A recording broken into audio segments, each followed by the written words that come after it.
Good morning, Sean. Here it is 8:40. It is time for the Revelstoke Mayor Report with Mayor Gary Sauls. Good morning, Gary. Good morning, Sean.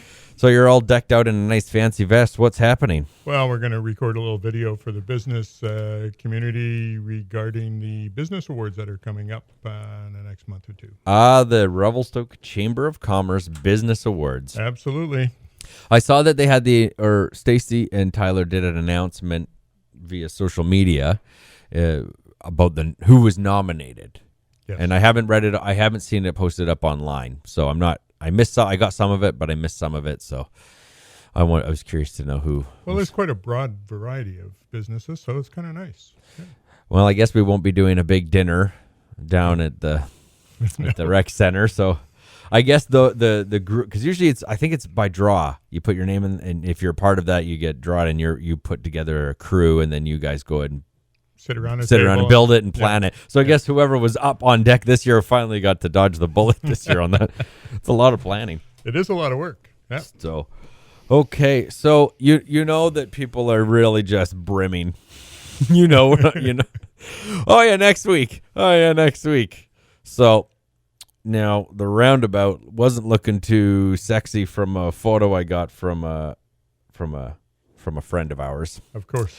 It looked like nothing was quite ready to be launched. So what are we really looking at? Well, we are looking at, as I said last week, I was hoping that we get something done by the 22nd. We're looking at that, might be even a little later.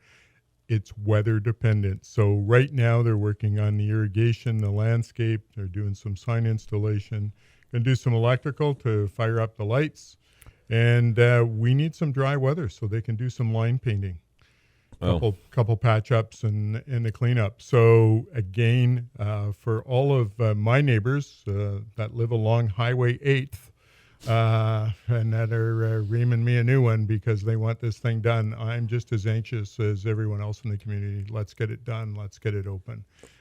So we are weather dependent. It's frustrating for the crews doing the work and for our engineering department as well as everyone else in the community. So we had a good first half of October, and it's like decided to just so really you look out the door now, and you got slush coming down. It's like, come on already, we're not done.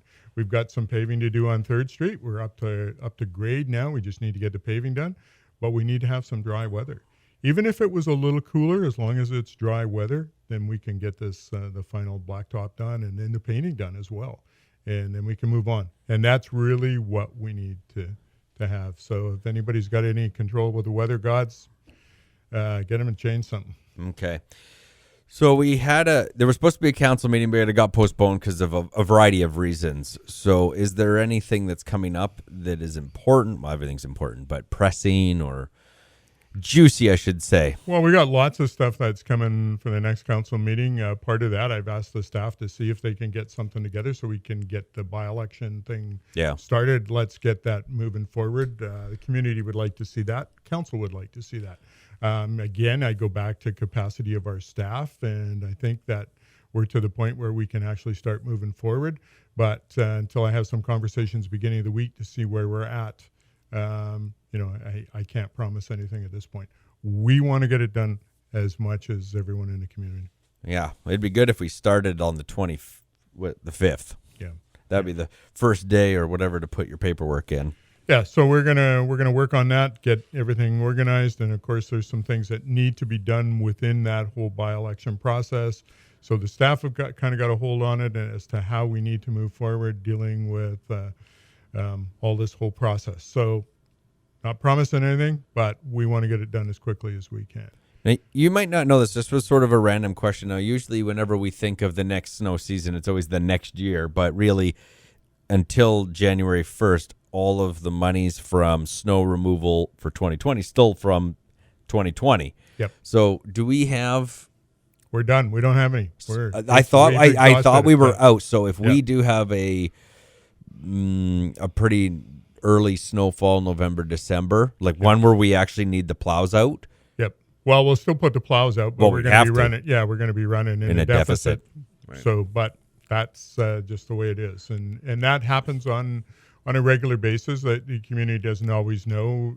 That's it. We still provide the service. Everybody goes out there, and then we we hope that in the new year that it calms down a bit so that we can. Well, we had a pretty not use wicked that. last year, so Yeah.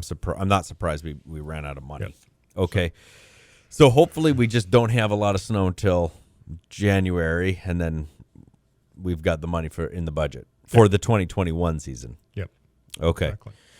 What else is going on? Well, I that's had pressing? had a conversation with Interior Health because I've had some of the local businesses say, Gary, we want you to make masks mandatory in the community Okay. whenever anyone's out in the public. So I had communication with Interior Health and their people at the top, and they're basically saying that no, they as an entity, Interior Health, is not making masks mandatory because there are better ways to keep people safe. And the big thing is physical distancing and staying home when people are sick. Then the third is wearing a mask when you can't physically distance. So all of those things combined are what make people safe. It's just not one over the other. So just want people to know that, do as we've been harping for the last 7-8 months. Wash your hands, keep yourself clean. And those that believe that that's going to work will believe it. Those that believe it's a conspiracy theory are never going to change. Yeah, But you can't change it. as a governing body for Revelstoke, you can't enforce. Well, I mean, I shouldn't say that. Can you enforce that? Could you say the rule is if you're in the city of Revelstoke, you have to wear it? Like, Well, I can you, don't how know- could you even enforce that? Well, and from a legislative point of view, I don't know if any you can, community in British Columbia is entitled to do that. In the province of Alberta, yeah, they've been doing that. They've Canmore, Banff, that sort of thing. You need to wear a mask. Okay. Privately here, RMR is saying, yep, if you're coming up the hill, you got to wear a mask. And so we look at it and say, why do you want to force something on someone when we can all do better? And so I'm What not sure would be what the we- result, like a bylaw infraction, so you'd get a ticket?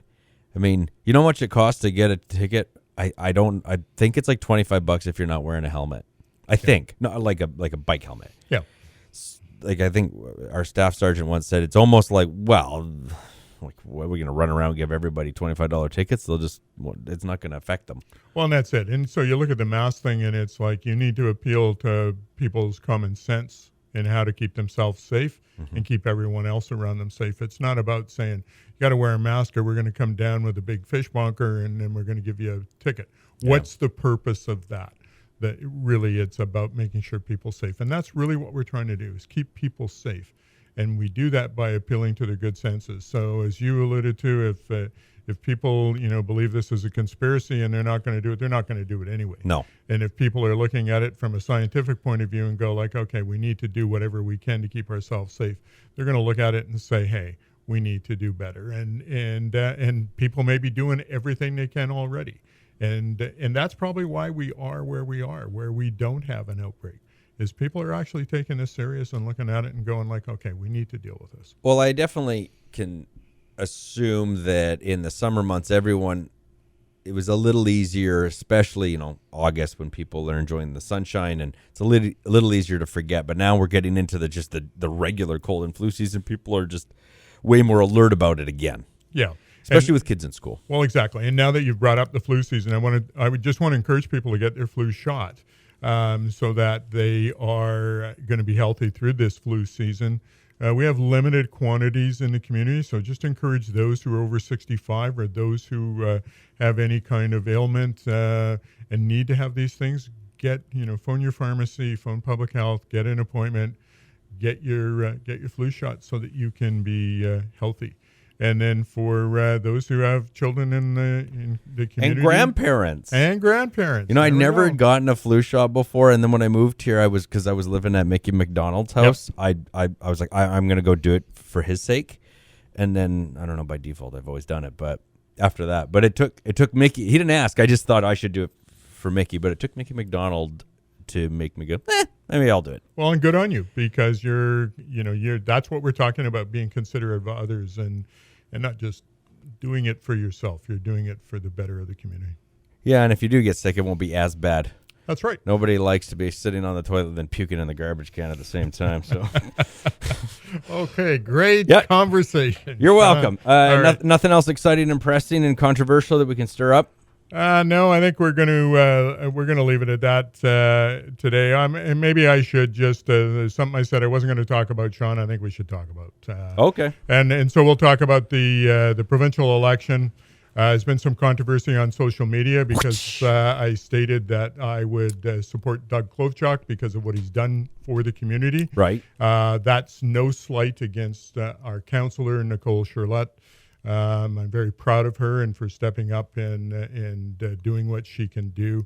For me personally, I am very satisfied with what Doug's done, so my support will go to him. I have sat down with Nicole and explained that to her, and she's very understanding of that. So I'm willing to rehire Doug to look after our community because I believe that he's done what he can for the community. And when our backs have been against the wall, Doug's been there for us. So I've been supportive of that and appreciative of that. Having said that, some people are frustrated with me because I've stated that.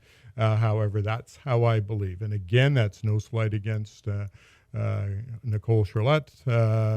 Whatever happens will happen, and those who feel that they need to vote whatever way, vote. Well, this is always one of get out and vote. This is one of those debates about Canadian politics where there's the person and the party, and you might have a varying feel about above than below, and vice versa. So it's just that we don't get the way it is in the States, where here's the two presidents, you pick which one you want to vote for. We have to pick the representative, and it doesn't sometimes match what you want to align with. So, and I get that. That's exactly right. Yep. Yeah. So just having said that, I want to just encourage everybody to get out. There is the advanced polls, and then there is a general election on the 24th. And I thought there was going to be a debate. Nicole mentioned something about a daybreak debate. I don't know if it happened or if they're going to do one. Obviously, I haven't heard anything. I haven't either. I mean, they could record it in the theater or something and just live stream it, and that would be how we'd go about it. But I haven't heard anything, but it would be